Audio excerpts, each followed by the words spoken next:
Fala, Alex Santos, João Fernandes, bom dia para vocês, bom dia a todos os ouvintes da Santa Cruz FM. Estamos girando pela cidade nesta terça-feira. Falo aqui direto do Centro Especializado em Reabilitação, o CER2 aqui de Santa Cruz. A gente vai falar sobre um dia importante, que é esta terça-feira, dia 2 de abril.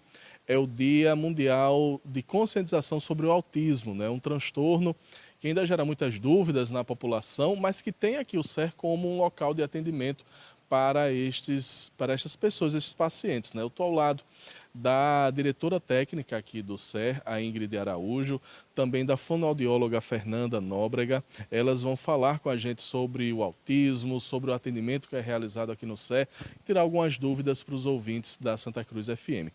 Ingrid, primeiro eu gostaria que você falasse, né, a respeito do CER, né, dessa estrutura de atendimento e principalmente como a pessoa que foi diagnosticada, né, com autismo faz para acessar o serviço. Bom dia. Bom dia. Tá. Bom dia a todos. Aqui o CER, nós somos a referência, né, para deficiência física e intelectual e hoje também referência para o transtorno do espectro autismo. Então, como fazer, né, para chegar a ter os atendimentos aqui no CER?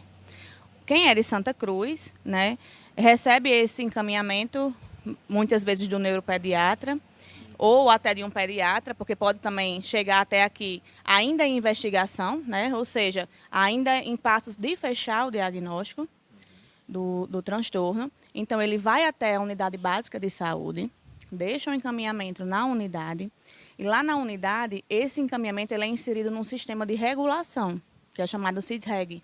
Né? Muita gente tem dúvida nisso. E como é que no CER vocês vão conseguir enxergar? Aqui a gente consegue enxergar de forma online, né, através do site do CISREG. Então, aqui no CER, a enfermagem consegue enxergar essa lista, fazer uma triagem e aí chamar esses pacientes para um atendimento aqui no CER, né? Que primeiramente se passa por uma avaliação global, porque é uma avaliação interdisciplinar. Como é isso, né? É uma avaliação que vai ter um fono, um físio, um TO e um psicólogo, né? Esses profissionais eles vão fazer uma nova avaliação nesse paciente e enxergar se o paciente precisa de outros atendimentos além daquele que ele vem encaminhado. Por quê? Às vezes acontece que esse paciente ele vem com encaminhamento somente para o fono, né? E essa equipe ela vai fazer uma nova avaliação e pode perceber que ele precisa de um psicólogo, que ele precisa de um TO, né, que é o terapeuta ocupacional, ou até outro encaminhamento médico, né? Que a gente encaminha também aqui dentro do CER e o que a gente não tem aqui, a gente encaminha para o CRI Natal, né? E o que é que nós temos aqui de atendimento, né? Nos terapeutas nós temos terapeuta ocupacional, fonoaudiólogo, psicólogo, fisioterapeuta, né? E temos o atendimento da equipe complementar, que é da enfermagem, né? Nós temos enfermeiros e técnico de enfermagem, temos nutricionista, assistente social, né, que é uma equipe que dá apoio durante também essa avaliação global e quando o paciente está aqui, é feito um acompanhamento desses pacientes, né, aqui dentro do CER. E o ambulatório médico que nós temos hoje, né, especializado, é ortopedia, neurologia adulto, psiquiatria adulto também, que atendem a partir de 13 anos de idade e o psiquiatra também atende crianças, certo? E o que nós não temos aqui no CER, encaminhamos para o CRI Natal, que é geneticista, otorrino, endócrino, ortopedia infantil, quando precisa de algum procedimento cirúrgico, por exemplo, a gente encaminha para o CRI Natal e lá são feitos encaminhamentos para cirurgia, por exemplo, certo? Acontece do paciente chegar aqui encaminhado pelo médico, pelo sistema, precisando do fonoaudiólogo, e aqui ser diagnosticado com autismo? Sim. Acontece sim. Muitos pacientes chegam aqui para investigação. Às vezes até já foram ao neuro, ou não, foram para um pediatra. O pediatra vê que aquela criança ela tem um atraso de fala, por exemplo, que é o que a gente mais recebe, né, Fernanda, aqui. O paciente chega só, não, ele tem 2 anos de idade e ele tem um atraso de fala. Então, aqui dentro, ele inicia a terapia e vai passar pelos médicos, né? Sempre os médicos pedem um relatório do terapeuta. Por quê? O terapeuta atendeu aquela criança 6 meses, então ele sabe, né, qual o grau da situação que está se passando, se ele evoluiu, se ele não evoluiu, e vê os sinais também, né, os sinais e sintomas, e o terapeuta faz um relatório, esse relatório a mãe, o responsável, né, os pais ou responsável, levam para o neuropediatra e a partir desse relatório o neuropediatra fecha o diagnóstico. Então, aqui nós trabalhamos com o diagnóstico e o pré, né? Na fase pré-diagnóstico. E esse atendimento não tem uma previsão de alta? Não. Hoje não, porque depende de cada criança. Depende de cada criança. Estou ao lado também da Fernanda, né? Fernanda Nóbrega, ela que é fonoaudióloga. Fernanda, queria que a senhora primeiro explicasse como os pais devem ficar atentos, né? Quais são os sintomas para que se possa, né, fechar esse diagnóstico de autismo. Bom dia. Bom dia a todos. Os pais devem estar de olhos porque tem o marco do desenvolvimento normal de toda criança. Então, os pais têm que estar em alerta, ver se essa criança apresenta um atraso no desenvolvimento da fala, da linguagem, na parte motora, no geral, no desenvolvimento neuropsicomotor todo da criança. Se perceber alguma alteração, algum atraso, é importante já começar a buscar ajuda, procurar um neuro ou um pediatra para tentar identificar essa dificuldade dessa criança e procurar, assim, quanto mais cedo for diagnosticado, melhor vai ser a evolução dessa criança. Esses atrasos, vamos dizer assim, no desenvolvimento, eles podem acontecer a partir de quantos meses os pais devem ficar atentos? Quais são esses atrasos que a senhora falou da linguagem? Tem outros tipos de atrasos também que devem ficar atentos? Tem, no geral, esses atrasos, tipo, na parte de físio, se a criança ela não tem um controle de cabeça, se a criança ela não consegue engatear, chega aqueles certos 6 meses, 7 meses, ela não consegue sentar, está sentando, não está conseguindo engatear, não consegue andar no tempo que é para andar.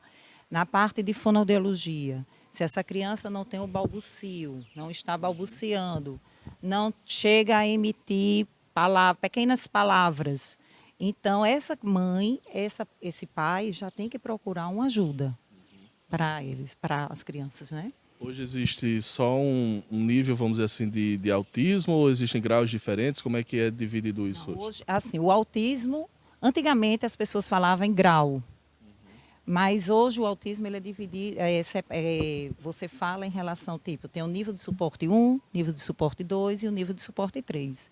Normalmente, o nível de suporte 1, as crianças elas se comunicam bem, entendeu?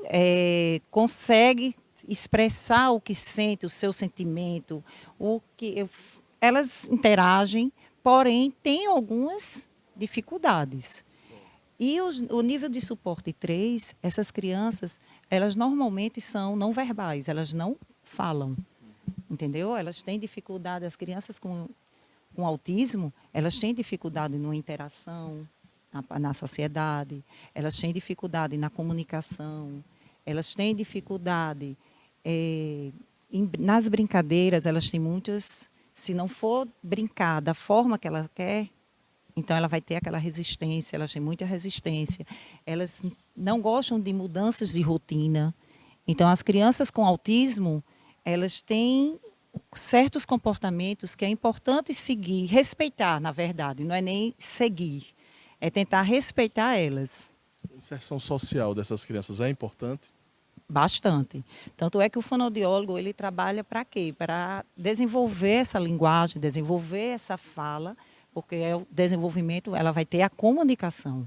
E a gente sabe que a comunicação é essencial para qualquer ser humano, seja ela verbal, eu falando, ou seja ela não verbal. Eu posso me comunicar com você através de gestos ou através de imagens, que hoje a gente usa muito a comunicação alternativa.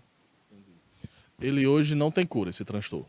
Não tem cura.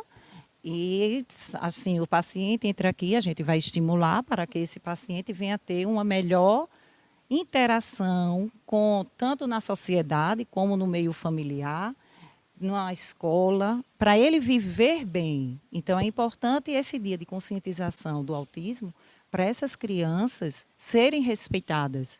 Além delas, os pais, porque é que estão ali no dia a dia, que é importante a gente cuidar de quem cuida.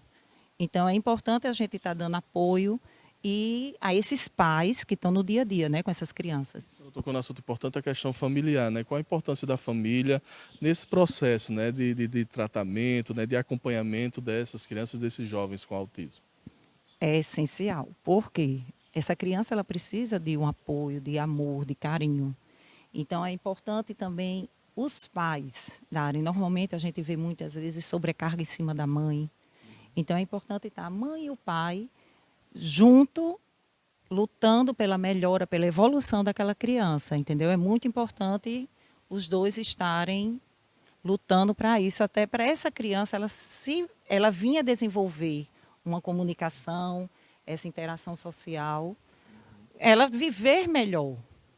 A senhora atende muitos, né, pacientes hoje com esse transtorno, vê evoluções nesses tratamentos, né? Como é que a senhora faz uma avaliação disso? Sim, sempre a gente, quando nos atendimentos, na medida que a gente vai atendendo, a gente vai fazendo evoluções, assim, faz evolução, como é que foi no prontuário, ver como é que foi naquele dia. E na medida que a gente vai fazer um relatório, a gente vai observando como foi, o que é que aquela criança veio adquirindo desde aquele dia que ela entrou. Então, se ela não falava, vamos supor, nenhuma palavra, e hoje já está falando duas, então ela já teve uma pequena evolução. Se essa criança, a mãe, no início, hoje mesmo eu tive um relato de uma mãe que ela fez, Fernanda, hoje, graças a Deus, meu filho hoje está bem tagarela, porque ele não conseguia expressar o que ele queria comer, o que é que ele sentia, e hoje, ela dizendo, até a gente conversando um pouquinho antes de você chegar, ela relatando isso, que hoje ele expressa o que quer, expressa para onde quer ir, expressa o que vai fazer, a forma de brincar, ela disse que mudou muito e já responde perguntas, que quando ela perguntava, ele já não respondia. Então, assim, pequenas evoluções já é maravilhoso, já é satisfatório, né? Ingrid, está cada vez mais como a gente vê, né? Assim, muitos diagnósticos estão acontecendo desse transtorno. Eu imagino que tenha muita gente solicitando o serviço aqui, né? É um serviço que está cada vez mais sendo procurado. Sim, Édipo, sim. Hoje eu costumo dizer, a gente recebe muitos estudantes aqui, né, da Facisa, e eu costumo eles sempre perguntam, qual a maior demanda? É a nossa maior demanda. Hoje, nós recebemos muito aqui no CET, todos os dias. Não tem um dia que a gente não receba.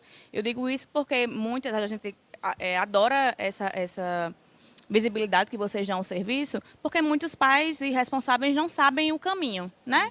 Aonde ir. Então, muitos vêm até aqui antes mesmo de ir na unidade, né? E a gente acolhe. E é um serviço regional, né? Vem gente de outros municípios também. Também, né? Aqui de Santa Cruz a gente diz isso, vai para a unidade, mas nós atendemos não só Santa Cruz, né? E sim a 5ª região, que soma 21 municípios. Então, hoje a gente disponibiliza um e-mail, né, para os municípios da 5ª região, que eles podem encaminhar por esse e-mail os encaminhamentos ou vir deixar pessoalmente aqui, no administrativo. E a fila, Édipo, é única. Muitas pessoas dizem isso, mas eu sou de Santa Cruz, eu tenho prioridade, a fila é única. Né? Então, a gente atende Santa Cruz da mesma forma que atende os outros 20 municípios da 5ª região. Então, eles vêm deixar esse encaminhamento aqui, ou a gente imprime no e-mail e coloca no CISREG, que é o mesmo sistema. Mas, realmente, hoje é a nossa maior demanda aqui no CER. Tudo bem, gente. Quero agradecer a participação de vocês, Ingrid, Fernanda, né, com todas essas informações.